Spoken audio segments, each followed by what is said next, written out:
It's amazing how the Haftorah always speaks to current events. It's incredible. He couldn't make this stuff up.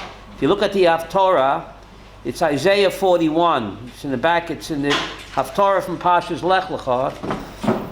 If you want to share with the Stone Chumash, do you mind passing one down? 1133 in the Stone Chumash. Amazing, the Haftorah that we're going to read this Shabbos, Isaiah chapter 41, the Haftorah from Lech Lecha. What happened on Wednesday, yesterday, a direct hit on a house in Beersheba. There were 9 people in the house. Mother with the father with 7 children. The house was totally demolished, destroyed, and nobody was injured. Say what? Should I repeat that? A direct hit on a house in Beersheba. Peace partners, right? They're very accurate. The house was totally kaput, demolished completely. A mother and father and 7 children in the house, and nobody was injured. Now, how could that happen? Well, Isaiah 41 addresses it. He says as follows. Isaiah 41, chapter 41, verse 10. Al tira, don't be afraid. Ki imcha ani. God says, I am with you. Al tishtag, don't panika. Ki ani Lecha, I am your God. Imatzticha. Chazak v'yamatz. What does that mean? I will encourage you, strengthen you. Af azarticha, I will. Ezra, what does that mean? I will give you Ezra. Af temachticha, I will support you. God said you can lean on me. Lean on me when you're not strong. After machticha, I will support you. Be a min sitki with the righteousness of my right hand. An amazing pasuk. So this is what happened. HaKadosh Baruch Hu was there, holding our hand. Now, if you look at verse 13, it's even more specific. Isaiah 41:13. This week's Haftarah. K'ni Hashem Elohecha. I am Hashem, your God. Magzik yimenecha. I'm holding on tightly. I want to hold your hand. I'm holding on tightly to your hand, says Hashem. And I tell you, al tira, don't be afraid. Ani zarticha, I will what? Help you. Wow. So God was holding the hand of this mishpacha in Beersheba. Tight. Magzik yimenecha, I hold on to your right hand tight, Hashem says. And I said, don't be afraid, because I will help you. What pasuk? That's Isaiah 41, pasuk 13, in this week's Haftorah. Isn't that incredible? Wow. The mother said it was What? within seconds. Within seconds, right? She grabbed the kids within seconds. It's just unbelievable, right? A miracle. Well, the Haftorah from Yeshayahu addresses it. Now, where do we have the koach to stand up to this relentless rocket? Thousands of rockets have been shot. Thousands, 10,000 or more. Where do we have the strength to endure? Well, God tells us in Isaiah chapter 40, verse 29, if you back up a little bit, in the same Haftarah. Pasuk 29. See that? Pasuk 29. Noisen layof koach. I give strength to the weary. I give you what? The koach to endure. The Holocaust survivors who came to Israel and rebuilt their lives after losing, the closing book of Rabbi lost a wife and 14 children. He came to Netanya and he started a new family from scratch. After losing a wife and 14 children, how is that possible? Well, God says in verse 29, Nosen layof koach. I give strength to the weary. Ulein onim, and those who have no strength, atzma yarba, I will give them harbe koach. I will give them harbe koach, says God. Isn't that incredible? How the Haftorah, Gershom always speaks to what? Current events. Right? Current events. Now, verse 9. The Haftorah, actually verse 8. Verse 8. It's Isaiah 40. What page is that, Abraham? 1133. 1133 in the Haftorah, verse 8. Chapter 41. 41:8. Va'ata Yisrael, Avdi Yaakov. And you, Israel, you are my servant Yaakov. Asher b'charticha, I have chosen you. Zer Avram Ahavi, you are the children of Abraham who loves me. No one in Tanakh, not even Holy Moses, is called God's lover, except Avihum. You, Abraham. What makes him unique that only he, not even Holy Moses, is called God's lover? So what's he telling us? Shayo is telling us that just like Abraham, we also must become Hashem's lover. We have to have our own unique love affair with HaKadosh Baruch Hu. But how do you do that? Strangely enough, through trials and tribulations. The more trials and the more tribulations that Abraham got, his love for God, what? It got stronger, and the more curveballs he got. But we don't want that. We don't want that, but that's what we are. We don't want that, but that's what it's all about. Right? When going gets tough, the tough get going. So the more Abraham was tested and challenged, the more his love for Hashem grew, strangely enough. But all the characters in Tanakh were tested, or all the Nevi'im went through hard. All the Nevi'im in Tanakh read tragic lives. You know that? All of them. So what makes Avram unique? Well, he was the first one, okay? But he was the Wegweiser. How do you say that in Yiddish? The Wegweiser, I mean, he was the leader. He showed the way. Right? He showed the way. He showed the way. And in my humble opinion, I think it means that even Abraham argued with God, spoke very strongly. Right? Next week's Parshat. Lech Lecha. How dare you, shall the judge of the entire universe not do justice? How dare you kill the righteous and the wicked? Spoke very forcibly, argued. I think, my humble opinion, Ray, that it means that lovers can quarrel. No. Lovers can quarrel, and they can still remain lovers, despite the quarrel. Avram, you getting this? You're not writing it down. In my humble opinion, I think that's what the Torah is teaching us. You're being recorded. Which verse is it? There's Isaiah 41, Pasuk what? Pasuk, what Pasuk is that, Yehuda? Pasuk 8. 8? Yeah. Yes. So even though he was madly in love with the one above, that didn't stop him from what? Huh? There used to be a play, Your Arms Are Too Short to Box with God. There used to be a play like that. Yes. But Abraham, and all the prophets in Tanakh, right, gave God an argument. But it started with Abraham. I think Abraham is teaching, yes, Kadosh Baruch Hu, I'm your partner and I'm your lover. But partners and lovers can what? Argue and still remain. And still remain, Daniel. Partners and lovers. Otherwise, Abraham, why tell me about it? Torah is not stories. The Torah is what? GPS. I think that's the message. It's even stronger with the Meraglim and the Egel Zahar.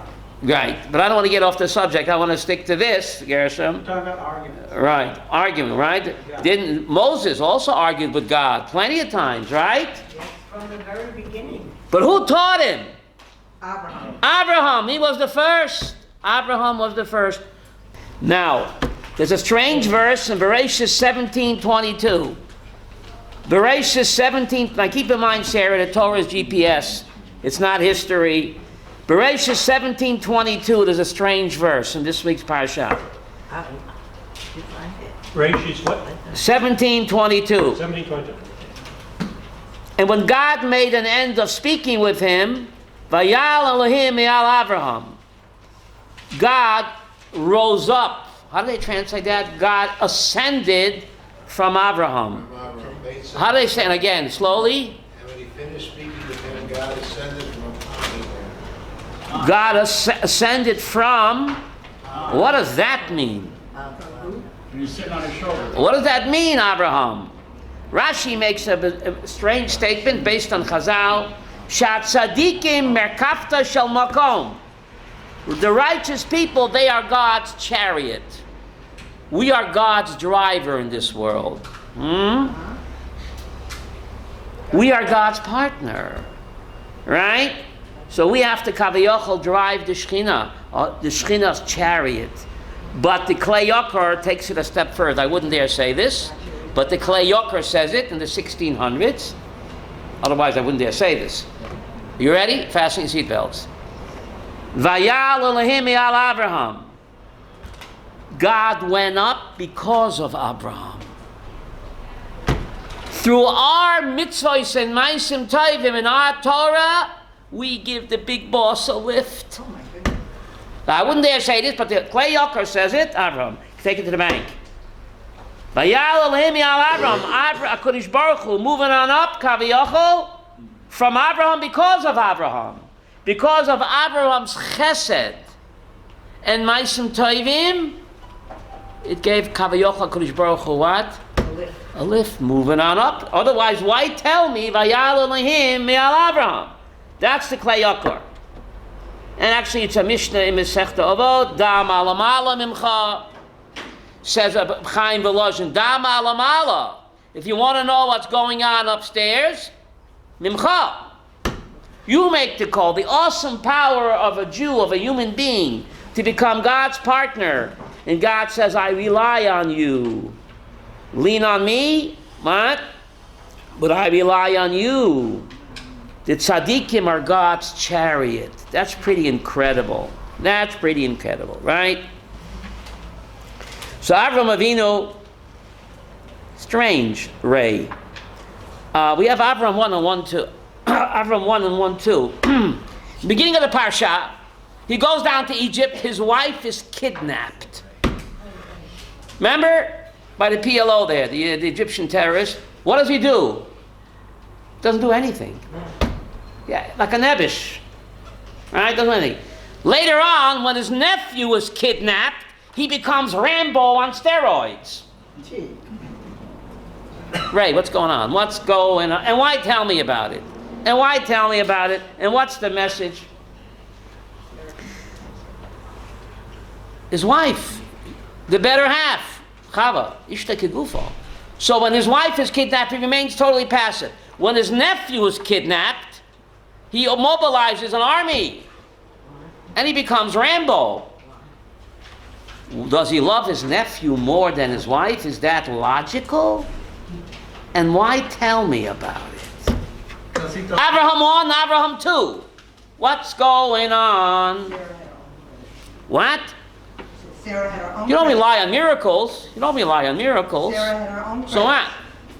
Why doesn't he mobilize the army to save his wife as he mobilized the army to save his nephew? You don't rely on miracles, Avi. You don't rely on miracles. Because he thought love was going to be the inheritance of. So therefore, he loves his nephew more than his. He loves him more. He thought he was his. So Rav Soloveitchik points out, the answer is found in the Haftorah. The answer is found in the Haftorah, the pasuk that I read to you, Isaiah 41.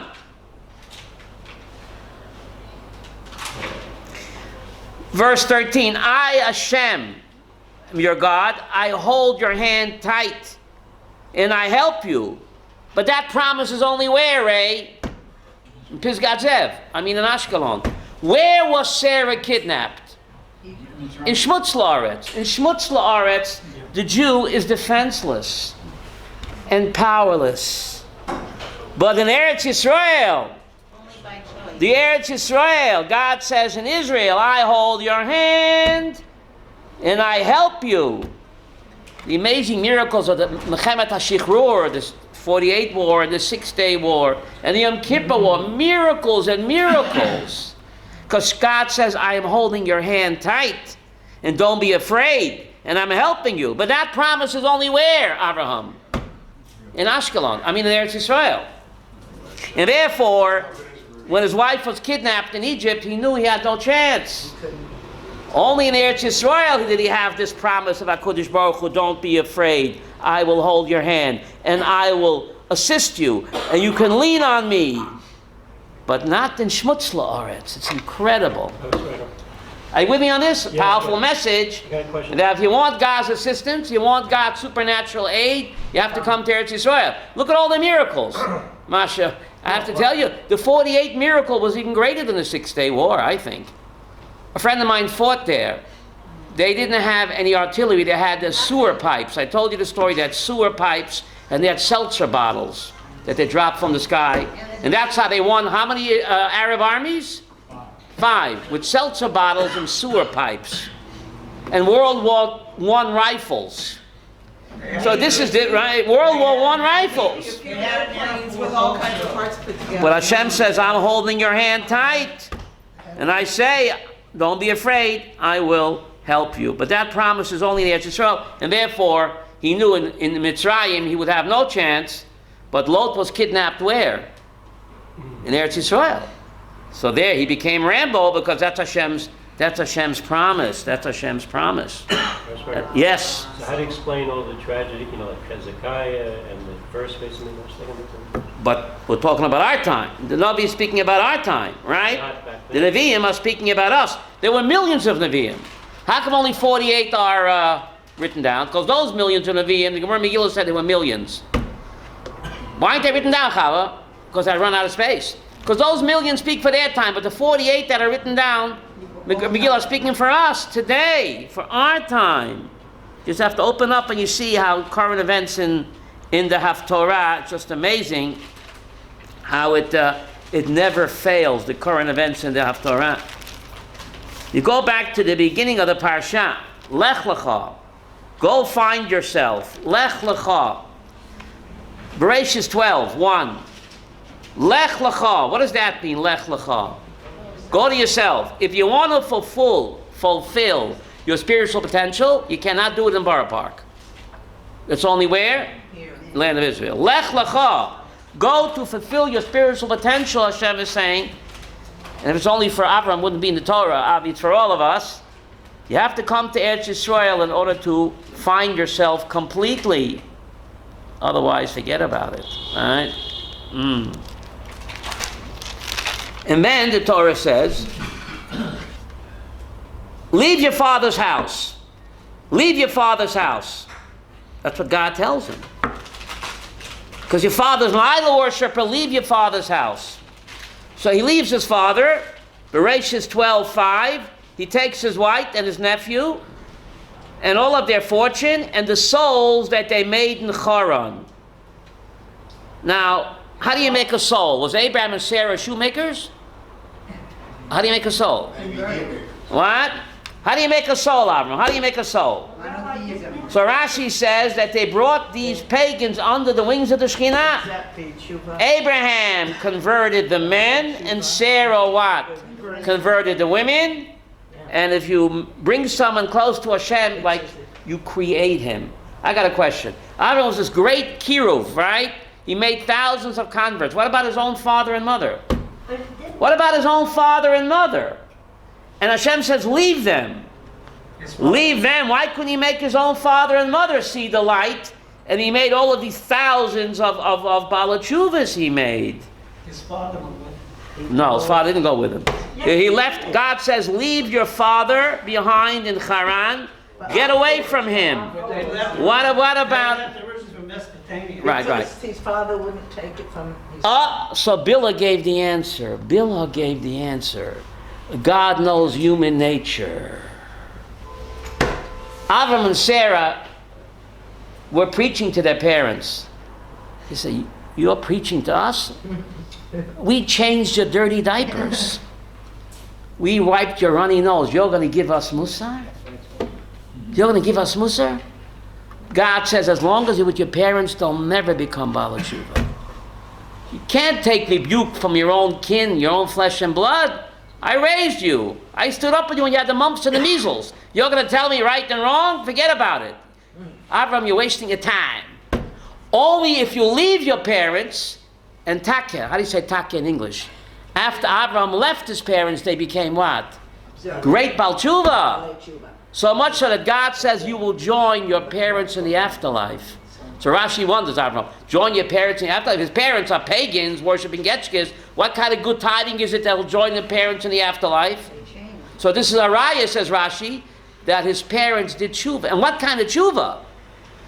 That forever, for eternity, they're in the same, how do you say mechitza in English? In the same compartment, the same neighborhood in Olam Haba with his parents. But that was only possible only after he left. Right? You can give musar to other people, but your own parents, you can't do that. It won't work. It won't work. The souls that they made in Haran. The souls that they made in Haran. So the Medrash says he made thousands. What happened to them, Avi? What happened to them?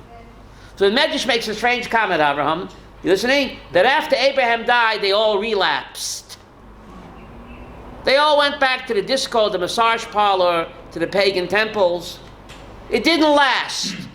So the question is, Gershon, why does the Torah give eternal credit to Abraham and Sarah that they made the souls when it didn't last? What's the message? And why tell me about it? Just try. Remember that movie, We'll Always Have Paris? Huh? We'll always have Paris. Huh? The Torah is teaching that you have a person do a mitzvah once, even though he won't do it again. That has eternal value. That has eternal value. Even though he won't do the mitzvah later on. He won't do the mitzvah later on. But you get a person to put on tefillin once, or to do any mitzvah once, even though he'll never do it again, that mitzvah, even though it's temporary, has eternal value, and therefore the Torah, what? Encourages it. Praises Avraham and Sarah that they made these souls even though it didn't last. Wow. It's a powerful message, a powerful message. You get someone to do a mitzvah, even though he'll never do it again, it still has value, eternal value, so much so that the Torah, what? Records it for posterity. Right? Chabad say, you want to put on tefillin? You want to put on tefillin? The guy will never put on tefillin again, so what? We'll always have that tefillin, that is eternal. And that's what the Torah is saying. That's what the Torah is saying. And this idea, it goes so far, Gershom, we're not that far from Sukkot, right? We're not that far from Sukkot. Rashi in Masechta Sukkah makes a strange comment. He says that the walls of the temple that he built, that Harad built, the color of the marble was the color of the waves of the sea. The color of the waves of the sea. Why should I care? We haven't had a temple 2,000 years. What is Rashi telling it? The Beis Hamikdash, when the pilgrims came up, they saw it glistened. Josephus writes it too, that the marble was blue-white that looked just like the waves of the sea. Rashi, thank you very much. Why are you telling me this? Rasavetchik explains, same idea. The waves of the sea, they rise, but they crash. The person's coming up for Yom Tov, he's going to have a joyful time, but then when he gets home, the problems are all there. The problems are all there waiting for him. What value does it have? Huh? Look at the waves of the sea, the Beis Hamikdash. The sea, the waves rise, even though they know they're going to what? Crash. But you always have that rise. We'll always have Paris. Come on, remember that? They say best movie ever made, right? We'll always have Paris. Played against them. Right? And that is the message of why Rashi tells me that the walls of the Beis Hamikdash were made of this marble that looked like the waves of the sea. Abraham's first stop was not Ashkelon and not Pisgat Zev. Abraham's first stop in Israel was what? Shechem. Why did he stop in Shechem? Incredible Rashi. He went to daven for the IDF. That's what it says. When Dinah was kidnapped and raped by the terrorist, the Bnei Yaakov fought a war, right? The original IDF. And they wiped out the city, right? They didn't issue empty threats. Sarah, it's ridiculous. Our prime minister and the defense minister, empty threats. Hamas is laughing at us. Bnei Yaakov, they did a number on the terrorists. They wiped out the whole city to free what? The captive Dinah. So Rashi said he went there to be mitpalel for the IDF. So according to Rashi, being mitpalel, making sheberach for the IDF raised min Torah. So how do these people that don't make them sheberach in their shuls, how do they learn this Rashi? Huh? But some people say, don't confuse me with the fact. Do they make them sheberach in your shul for the chayalim? What? My humble opinion, if they don't, you should go get yourself a different shul. Absolutely. You should get yourself a different shul. And point to this week's Rashi, Avram. Bereshis 12. Right in the beginning. What pasuk? Ad mokom Shechem. Verse 6. To daven for the Bnei Yaakov who went to war to free their captive sister. Now Shechem is next to Elon Moreh. Elon Moreh, says Rashi, that's Shechem. And God showed him Har Gerizim and Har Eval, where the Jewish people are going to get the Torah again. You ask anybody, I'll tell you, we got the Torah once, right? Har Sinai. But Rashi says, forget about it. In Rashi, this week's Parsha, Avram 12:6, he stopped off from Shechem, and Shechem is called Elon Moreh, like Clark Kent, Superman. What does Elon Moreh mean? The tree of teaching. The Torah is called Eitz Chaim. Torah is called Eitz Chaim. Moreh, the tree of teaching. That's Shechem. That's Har Gerizim and Har Eval. That's the place where the Jewish people received the Torah again in the days of Yeshua. Looks like Gershom once is not enough. Looks like once is not enough. Har Sinai we got it. But here Rashi tells me they got it again in Eretz Yisrael. This time God used two mountains. Look in the book of Joshua 1, you'll see that. The question is, why was a new Kabbalah of Torah necessary? So Rabbi Prague points out that just like a human being is made up of body and soul, a nation is also made up of body and soul. A person without a body is a human? Is a soul without a body human? The Jewish people, said the Moral, received their collective neshama when they got the Torah in Har Sinai. But for 40 years, Ray, we were like a disembodied soul. When we came to Pisgat Zev, I mean to, where do you live? Where do you live? Rechavia. Only then did the Jewish people receive a collective body. So therefore you had to get the Torah again. Because in Har Sinai, says the Moral, the collective neshama of Am Yisrael received what? The Torah. But for 40 years, Avi, we were a disembodied soul. Only when we came to Eretz Yisrael did we get a collective guf, and therefore a new Kabbalah's Torah is necessary. Isn't that incredible? The Moral said, so Torah outside of Israel, Avraham, is like a neshama without a guf. That a mensch? Eretz Yisrael without Torah is like what? Guf b'li neshama. Either way, nish kein mensch. You can't have one without the other.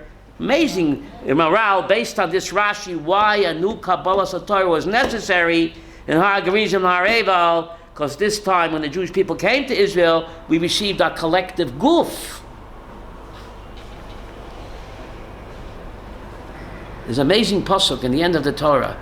God said, Moshe says to the Jewish people, you don't have eyes to see and ears to hear until today. What is he saying? An amazing verse at the end of the Torah. An amazing verse at the end of the Torah.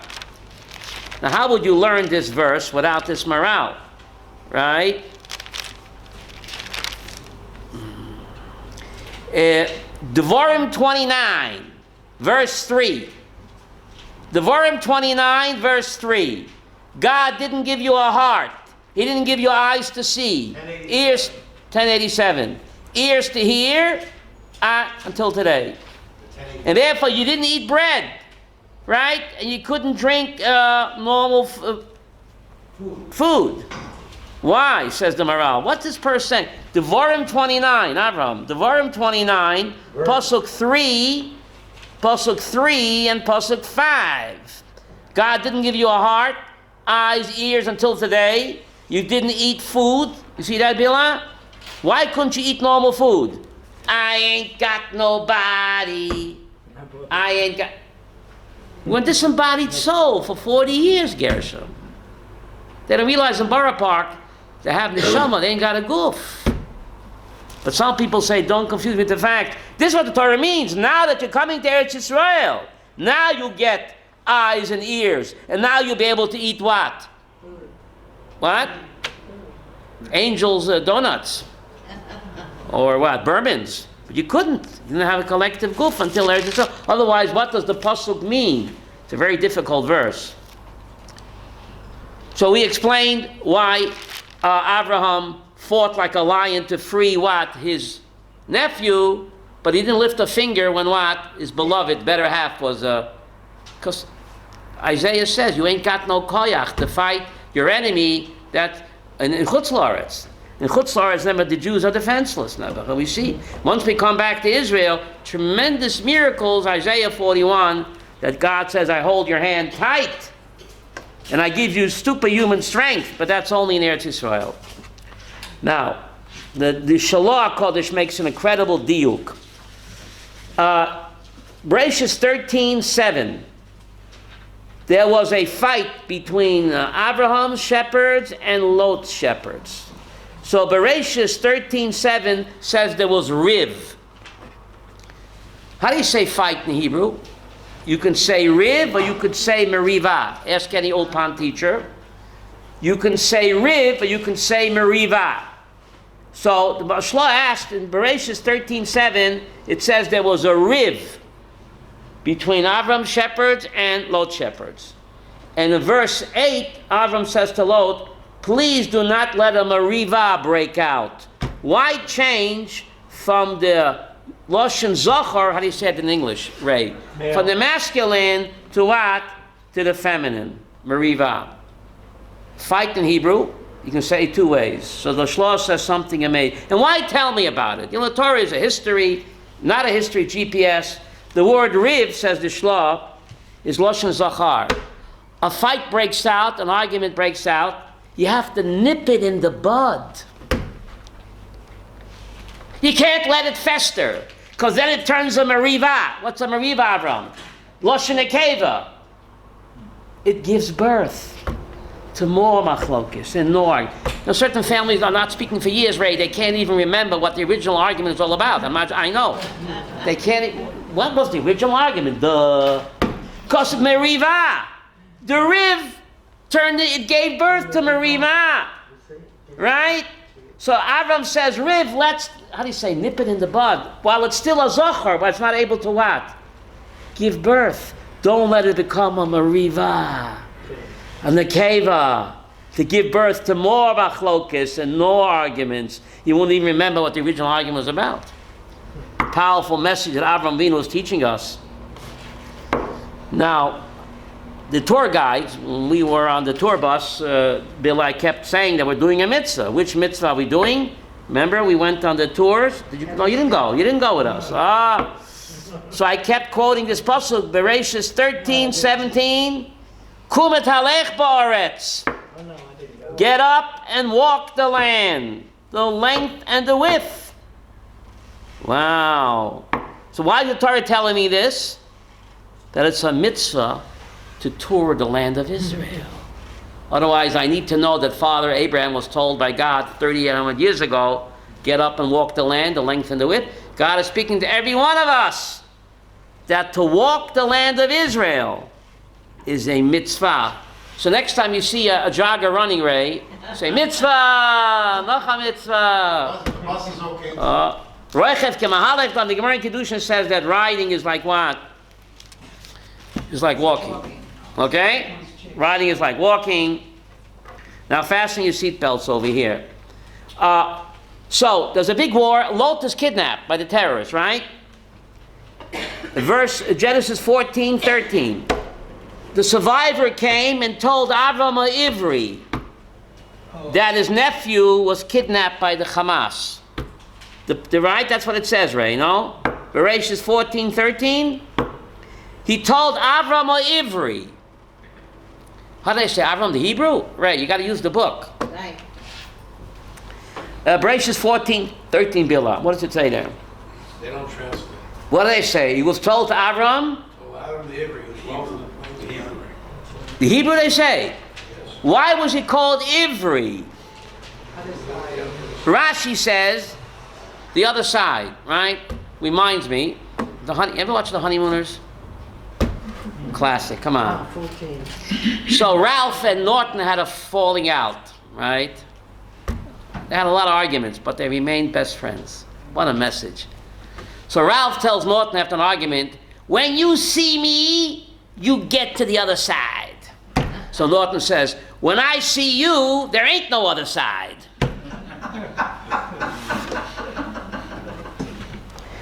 Avram, what's going on over here? Why does Rashi make a very cryptic comment? He was called Ivri because he came from the other side of the river. Well, thank you very much. What is this, a geographic Rashi, Avram? What's going on? What?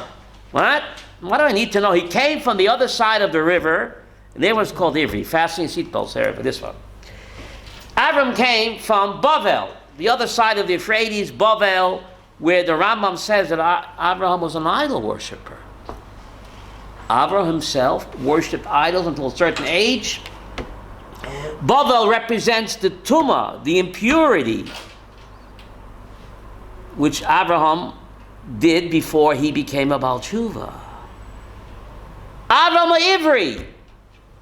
You got to take that with you. You got to take that tumah and turn it into what? Kedusha. You got to take the sin, Abraham, and turn the wind. Now I'm going to make a bold statement here. Abraham became the great founder of the Jewish people, despite worshiping idols in the past, or because.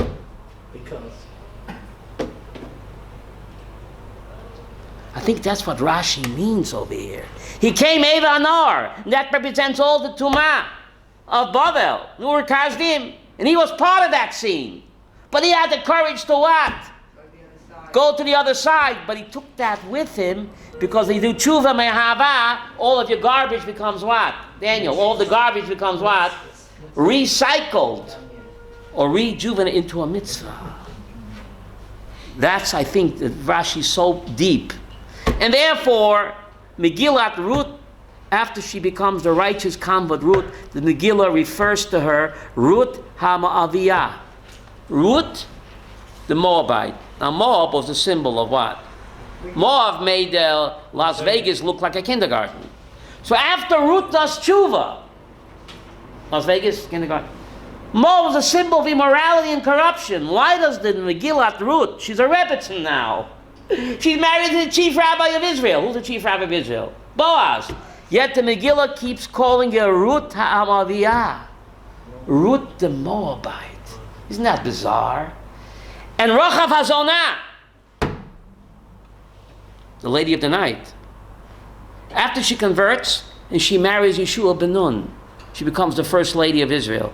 Why does the Tanakh and the Gemara refer to her as what? Rachav Hazonah. Isn't that bizarre? And the Rambam says it's usher to remind about tshuva of his sordid past. So is the Tanakh going against the Rambam? The Rambam says it's a terrible sin to remind about tshuva. Now you're a Rebbetzin. I remember used to be a go-go dancer. Now you're a Rebbetzin. That's a terrible sin. Avram, what's it all about? And what's the message? So the Rambam is very meduyak. How do you say in English, meduyak? Exactly. He says, it's a terrible sin to remind about tshuva of his sordid past if your intention is to shame him or to put him down. But if your intention is what? Bravo! Look how low you were and look at you now. I'm proud of you. How do you say that? Knip and beckel. How do you say that? The Tanakh is giving Ruth a knip in the beckel. How do you say that in English? And twist the leg. Or Rachav Hazonah. It's to praise them. They were so below, so behind the eight ball. Did that stop them? She became the grandmother of the Mashiach. And Rachav became the first lady of Israel. The great-grandmother of Jeremiah was a prophet. Are you listening to me? What a message. That for them is a badge of honor. It's not to shame them, it's to what? Praise them. Bravo. How do you say it in English? Bravo. Tanakh applauds them. And they are the role model. If they can do it, I can do it. Right? It didn't stop them from turning their life around, even though they were so behind. They are the poster girls for tshuva. So therefore she's called forever Ruth HaMoviah. And Rochav is called Hazonah. Poster girl for tshuva. Powerful message. That they turned their sins into what? Win. And it's such a chizuk. How do you say that in English? Such a strength. Never despair. Hang in there. Look at Ruth. Look at Rochav Hazonah. What an inspiration. What an inspiration. Wow, a powerful message. That the Torah, Tanakh refers to them by their sordid past. And Avram Ivri says, Rashi, yeah, he came Abraham Hanar. Now, my humble opinion, if Ruth wasn't a Moabite go-go dancer, would she be the grandmother of the Mashiach? If Ruth what? If Ruth wasn't a go-go dancer in Moab, would she become the grandmother of the Mashiach? It's a good question. My humble opinion, Ray, she became who she was, not despite of her sordid past, but Because. Because of it. how do I know that? King David writes his most beautiful psalms in Tehillim after sin with Bathsheba. Not before. When the Zohar says that King David is the regal Rabbi of the Merkava. How do you say that in English? God's chariot has 4 Kavayochel. Who are the 3? Avraham, Yitzchak, and Yaakov. When did King David become the regal Rabbi? Before his sin with Bathsheba? After. Say what, Avraham? Because he turned the sin into a win. He did a sin, but he tshuva mahava.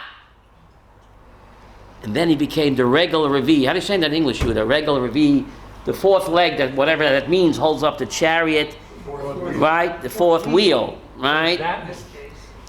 After his sin with Bathsheba and through tshuva, and the most beautiful psalms in Tehillim, Sarah, I know you know Tehillim, are written after the sin. It's not a license to sin, but everybody sins. What do you do after the sin? Do you remain in the blotter, or do you get up and you say, what?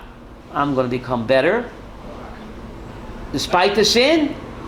Because of the sin. Not a 5th wheel, a 4th. Ah. What's this 4th, 5th wheel? What's this wheel? The regular read. It says the Kisei car had HaKavod, 2 wheels, he was the 4th wheel. King David. According According to Kabbalah, God's throne has 4 legs. King David became the 4th leg, Avraham, Yitzchak, and Yaakov, and David became, when after he sinned, and he did tshuva. And that's how he became the Messiah. The Messiah's message is what? Don't be too hard on yourself. Messiah is going to save all mankind, not just the goody two-shoes. Mashiach has to save all mankind, even the sinners. And he says, look at me, David. I sinned, but I did tshuva. If I can do it, you guys can do it. But a goody two-shoes, you have nothing to teach the people, Avram. There's nothing to give over. So it's Dafke David HaMelech. It's Dafke David who sinned and did tshuva. He is Mamish the Melech HaMashiach. That's pretty incredible. He is the Mashiach. Pretty interesting, huh? Now, the Torah tells us in Bereshit 15, verse 5, Bereshit 15, verse 5, God tells Abraham, look up to the stars. If you can count your stars, you'll be able to count your children, right? Now, what does that mean? Right? Bereshit 15, 5, Aaron, you have that? Yeah. God says, took him outside of what? Look heavenwards, count the stars. If you're able to count the stars, your children will be like that. Now let's get real. Were there ever as many Jews as Chinamen? Right, come on.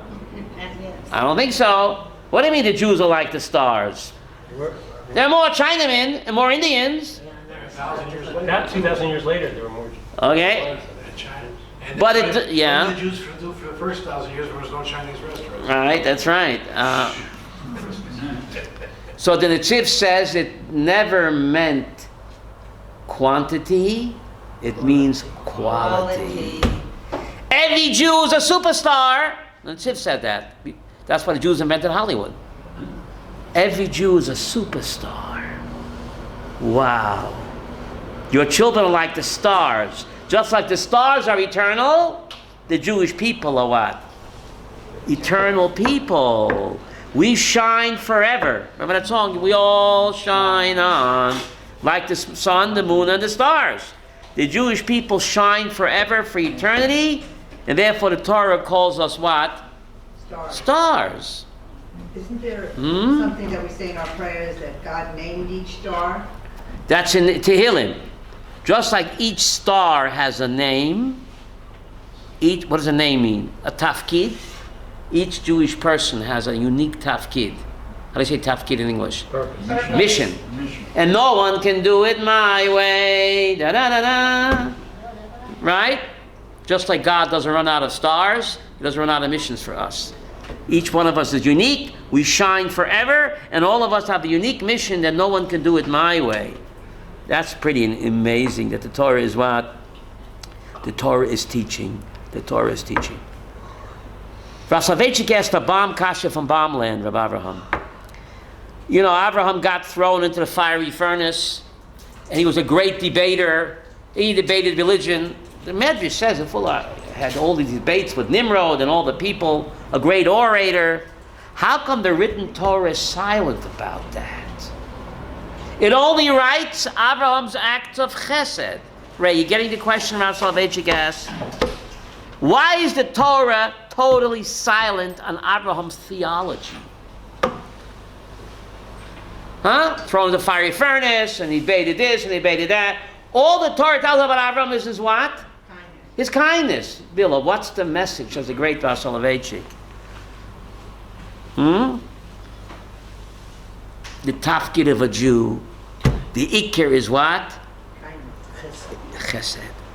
Theology is important, but it's not as important, Chav, as what? As doing chesed. So the Torah only records Avram's chesed, not his theology. Judaism is a religion of doing chesed. Olam chesed yiboneh. Ray, who said that? King David. The world was built for chesed. And therefore, all his acts of chesed are written, but not his theology. Amazing Rav Soloveitchik based on this idea. Pretty amazing, right? Abraham's chesed. Abraham's chesed. The Ramban makes a frightening statement. Tell it like it is. Bereshis 16:6. Bereshis 16:6. Abraham tells Sarai, your slave girl's in your hand. Do with her what's good in your eyes. Sarah afflicted her, abused her, and she ran away. Rashi said she gave her back-breaking work to do. Remember Cinderella? How do we know the Torah is true blue? Other religions, they lie about their heroes. Right? Our religion, tell it like it is. Ramban says that Abraham and Sarah committed a sin. Sarah abused and afflicted Hagar, and Abraham stood by and didn't protest. Therefore, says the Ramban, writing in the year 1265, the children of Hagar, who is that? Abu Mamzer, will afflict the children of Sarah throughout the centuries. The Ramban says that, Gershom. Because Mama Sarah afflicted and abused Hagar, therefore, says the Ramban, the children of Hagar will stick it to the children of Sarah. And she threw her out. Huh? Then she threw her out. No, she ran away. She didn't throw her out. Then later on, she threw her out. Later on, when Yishmael was a little bit grown up, right? That's right. You should call his name. There are two people in the Chumash that God names. Sarah. Everybody knows Yitzchak, but he also names Yishmael. Two people in the Chumash that Hashem names. What about Sarah and Abraham? Mamalach Hashem says you will give birth and you will call your child Yishmael. So God, speaking through the Malach, says that this child shall be called Yishmael. And then God tells Abraham, your future child will be called what? Yitzchak. So two people in Tanakh that are named, in Chumash, they're named by Hashem. Yishmael, God hears, God heard her affliction. Whose affliction? Hagar's affliction. Right? And the second naming was Yitzchak. Yitzchak. What does Yitzchak mean? Laughter. He will laugh. He will laugh. But then didn't Hagar come back? Hagar came back. But then she got kicked out when Yishmael was Metzachek. Remember Yishmael was, that's next week's parsha. She comes back and then Sarah says get rid of her because she's corrupting, her and her son are corrupting what? Yitzchak. But Sarah wasn't nice to Hagar before. No, read the parsha. Bereshit 16. But it was her idea. Bereshit, it was her idea.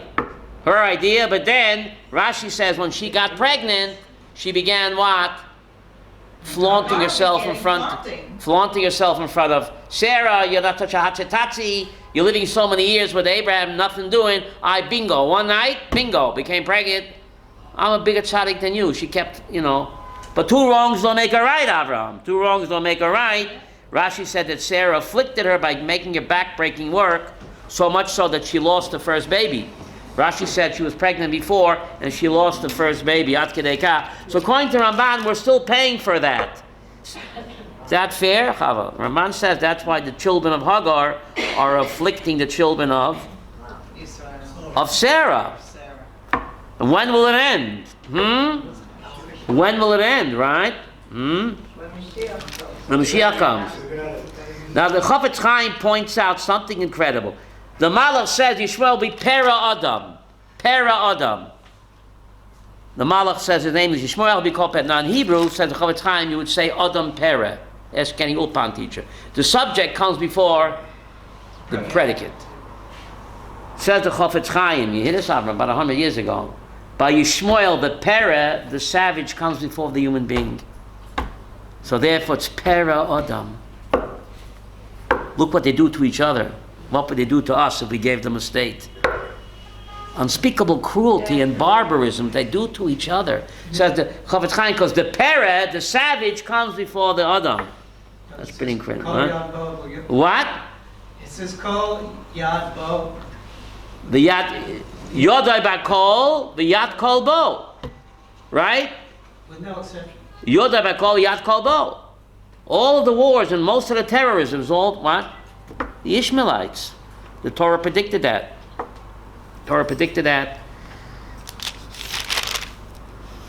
Pretty incredible. So you should call him Yitzchak, because Abraham laughed. Sarah laughed, and Abraham laughed. Sarah didn't laugh until next week's parsha. She laughed. All right. In this week's parsha, Abraham laughed by Yitzchak. So therefore, you should call his name Yitzchak. Sarah laughed first. Sarah laughed later. Don't mix me up. Next week's parsha, Sarah laughs because she didn't hear the nevuah. Avram gets the nevuah here, so he laughs. Sarah doesn't laugh until next week's parsha when the malachim what? Comes to have a baby, right? The malachim say you're going to have a baby. So the answer is, the question is, so how come God is not upset with Abraham's laughter, but he's upset with what? With Sarah's laughter. That's a $64 question.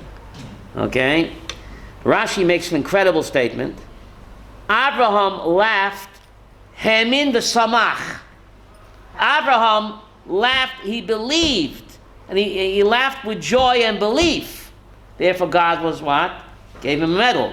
Sarah, lo hemina beliglaga. Sarah didn't believe. How do you say velig? Who knows Hebrew? Beliglaga.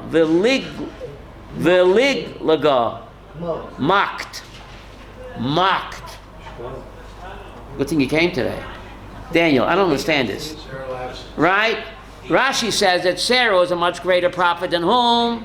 Than Father Abraham. So how come Abraham believed and laughed with joy, and Sarah didn't believe and she laughed in mockery? Does it make sense? That's a cliffhanger for next week. That's it. Tune in, same time, same channel next week. Sunday we have a shiur about why rain is greater than revival of the dead. Let it rain is greater than the revival of the dead.